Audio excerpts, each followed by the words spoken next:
A Pirate's Life for Me, Episode 1. Illustration by Janice Jantner.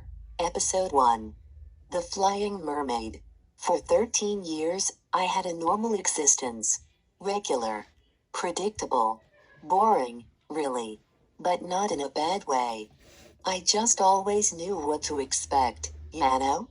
Then, one afternoon out of nowhere, my life got turned upside down and shaken like a snow globe. It started as a perfectly ordinary day.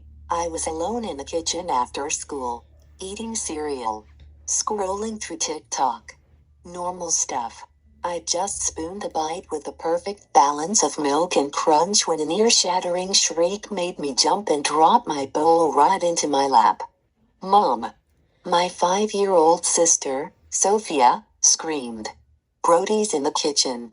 And he's eating berry blasters before dinner. Ugh, Sophia, why do you have to yell all the time? It's so annoying, I said, trying to mop up the mess. Daddy. Brody called me annoying. She looked at me. What's annoying? You, I huffed. My parents walked into the kitchen holding hands and smiling. I should have known something was up right then. They were home early from work. They didn't say anything about the milk puddle. And holding hands? EWW, when did they start doing that? Brody, we have some news, Dad said. That's me, by the way. Brody Rogers. The kid soaked in berry blasters whose whole life was about to change. Dad yanked off his dull tie. Then he whirled it around his head and threw it across the kitchen. I glanced at Mom. I thought she would say something about putting things where they belong. Trust me, I'd heard that speech a lot. Usually from Dad, the guy who lined up his folded socks by color in a drawer labeled socks. This tie-throwing thing was not normal. I was worried. Sophia was not. She plopped down on the floor and tugged off her sneakers. Then she threw them both as hard as she could, nailing me in the sheen with one. Arg, I grunted. Avast, me hearties, the lads already speak in our language. Dad bellowed. Methinks he's a born scallywag. Mom agreed, kicking off her high heels. Kids, we're going to be pirates. I looked around for hidden cameras. This had to be a joke, right? Some kind of setup? My parents did not talk like pirates. They talked like lawyers. Because they were lawyers. At least they were before that day. My memory gets kinda hazy after that. I think I went into shock. Basically, they said they quit their boring jobs and bought the Flying Mermaid, a ship docked in a tourist beach town called Clam Cove. They needed a change, they said. We would grow closer as a family, they said. Blah, blah, blah.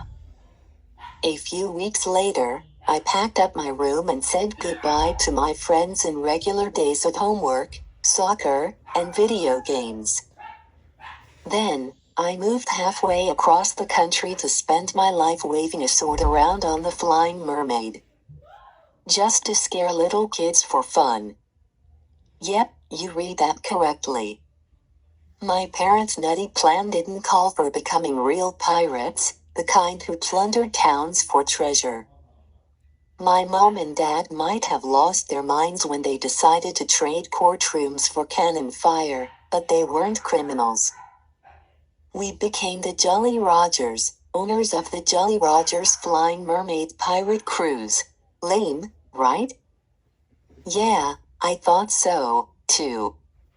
Mom spent the whole drive to Clam Cove making us learn pirate words. Then, after we got our stuff moved onto the ship, I got stuck with my first pirate chore, swabbing the Flying Mermaid's poop deck, while Mom quizzed me on our new vocabulary. By the way, the poop deck has nothing to do with, well, you know. It comes from la poupe, the French word for a ship's stern. The place where actual pirates would have kept a lookout. That info was on Mom's pop quiz too. Along with climate, an expression of surprise or shock. Like, OMG. I replied.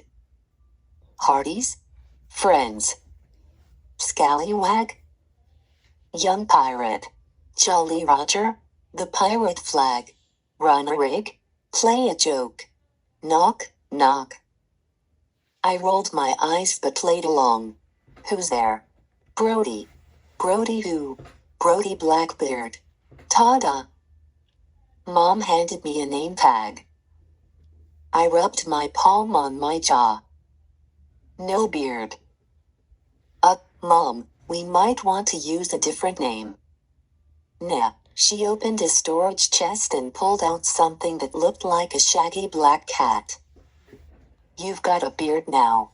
Ah, awesome. It was not awesome. At all. But I put the thing on anyway. Mom laughed. She was doing a lot more of that lately. I'll admit, seeing her so happy was nice. But I still wanted to go home. Back to a house that didn't have a poop deck. And a summer without responsibilities and fake beards. I'm not even old enough to have a job, Dad, I complained later that morning. This can't be legal. I want a lawyer. Know any good ones? Dad sighed. Very funny. It's not against the law, Brody. It's a family business. We need everyone to pitch in. Plus, you're getting paid. Think of all the video games you can buy. He handed me a stack of papers. Here, go past these grand opening ads around town. Take Sophia with you. And don't forget to stay in character, me Hardy. I didn't know anyone in Clam Cove, so I didn't have much else to do. But I was also pretty sure walking around in a pirate costume wouldn't help me make any friends. By the time school started, I figured my chances of getting popular would be sunk. So I decided to sink our ship. Just kidding. I'm not a monster. I was about to meet a couple of monsters, though. And that wasn't even the weirdest thing that happened to me and those monsters that summer. Extras.